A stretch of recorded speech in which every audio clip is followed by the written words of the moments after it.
So, napaka-rich na experience mo kasi sabi mo, you have been a consular first sa Saipan na alam natin medyo malayo yan. We will not talk politics about it, but just your personal experience, how does it enrich you to be what you are today? At paano nakatulong itong mga deep na experience mo sa Saipan, you know, sa Moscow, sa Myanmar, di ba? So first we talk about your consular experience.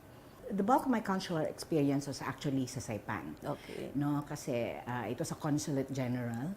Now, it was challenging in the sense that that was the time when I went there, that was the time na naghigpit na ang US because it used to be a commonwealth under the US. Yes, along with Guam. And then they federalized the system. So nung una, any Filipino can just go there because we do have an agreement to go there. But nung nag-federalize na, alam mo naman yung US system there, medyo kumonti na. And I think that was one of the reasons why the previous Secretary of Foreign Affairs decided to close the post. So wala na siya. Wala na ang Saipan. May mga Pilipino pa rin doon, but they are being taken care of by Guam. But at least when I was there, I was able to concentrate primarily on consular work. So ang Saipan is near Guam, so it's just like an island. Ano Yes, ito, it's an naval island. base? O, kasi alam ko maraming mga... No, it's not a name. It's a commonwealth. Commonwealth. Commonwealth. Kasi alam ko maraming mga pupunta doon, mga ship, mga navy, mga gano'n. Hindi That is naman. in Guam. Hindi, yun na nga, they tried to do that, no, to expand the role of Saipan, pero masyadong maraming rocks. Very so rocky yung area.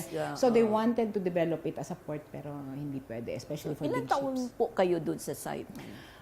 Strangely enough, I finished my 6 years there.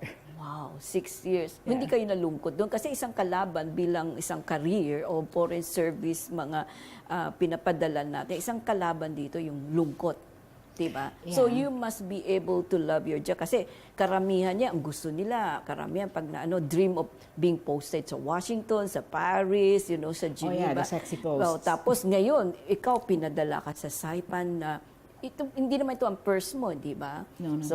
So when you were there in Saipan, di ba? So hindi ka naman nagsabi, bakit dito ko pinapunta? How did you accept? Pinili ko ang Saipan. Okay. I actually chose it. A lot of people were trying to get me not to because sabi nila, hindi ka pang consulate. Which is, I think, is wrong.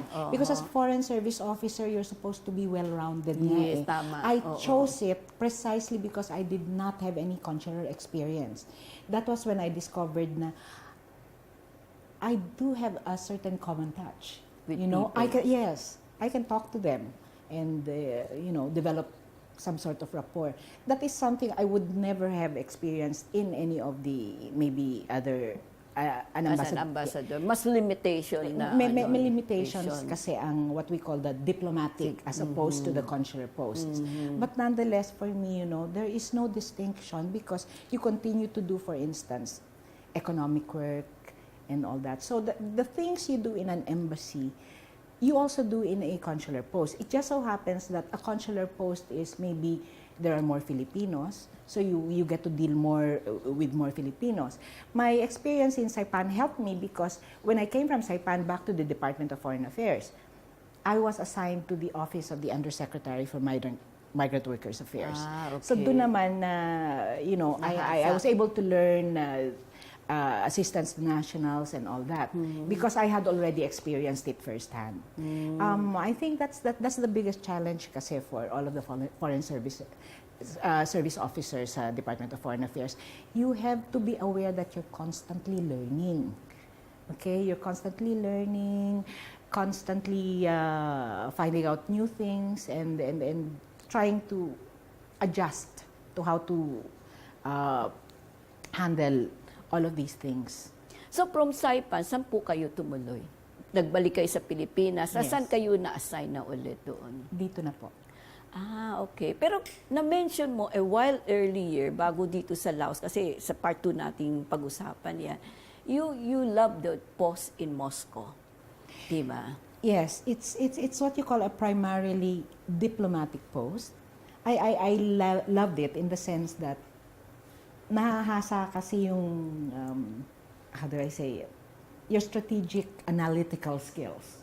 Because for me, that is my main role na role. pinag-aralan mo. Yung na trabaho mo yes, yun. yes. Oo. And it helped because at the time when I was in Moscow, I had a lot of time actually. Sa totoo lang, hindi naman masyadong maraming trabaho because, oh no, maybe we shouldn't talk about this. More political than anything else. Not political, not political. No. Only the challenges na, Yeah. So, because, at the time, medyo we were at the panig ng US. Okay. So we will not discuss that. Yes. I know it's a very sensitive question, but what I'm trying to ask you, since you love the post there, is very challenging, Now, it's different. The work that you have been going on is quite different, 'di ba? Tsaka alam natin, walang masyado pang Pilipino doon. So it's really purely work, quiet moments, 'di ba?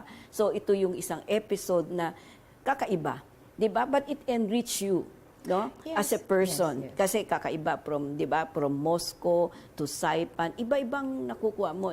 May Myanmar, no? Bago Myanmar. So Myanmar at that time is also nasa sabihin natin may problema din at that time, 'di ba? Well, it was not But so it's a much a beautiful problem. country Yes, also. because I arrived there, I think, at the right time. 1 year before they became a member of ASEAN, and then I left the year after. So naka 2 years na sila sa ASEAN, and I was able to witness the changes, yung gradual opening up of the economy. I like exotic posts na sinasabi because there is much to learn. Just like here in Laos, it's still one of the more exotic posts. It's very few people know about it, and in the process of learning, I'm able to tell people also na ganito pala yan, ganito. And maybe you would have discovered that the people in Laos are some of the nicest people in the world. Yes. They're very, very serene people, very. I wouldn't say simple because they're also complicated people, complicated by their history and all that. But still, one of the nicest and one of the people who you can say are still retaining the culture.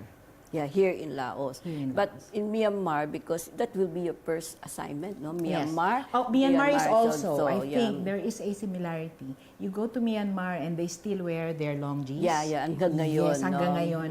It's very sad because I remember not too long ago nung buhay pa yung lola ko, nagbabarot saya pa siya eh. Yes, But now you cannot see that anymore. Nobody does it.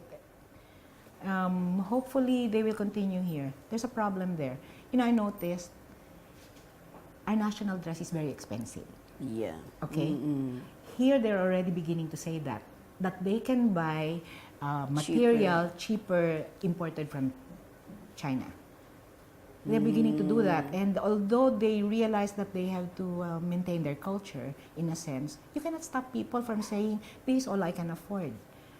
It's very sad when our culture devolves into things like that. Yeah. Alam mo, Your Excellency, tama ka. Maganda pag-usapan natin yung nawawala na yung kultura, Yes. no? Kasi the reason why I asked you a while ago, ano itong mga na-assign sa iyo, para for us to understand the kind of work you have been encountering, yung observation mo, na, as you said, we will not talk about politics here, but only how it enrich yourself, to your post. At the same time, ano itong mga challenge, ano itong mga natutunan natin na pwede natin i-share sa ating televiewers. So, itutuloy natin aming magandang discussion together with Her Excellency Ambassador Ante sa pagbabalik po ng Power to Unite with Elvira.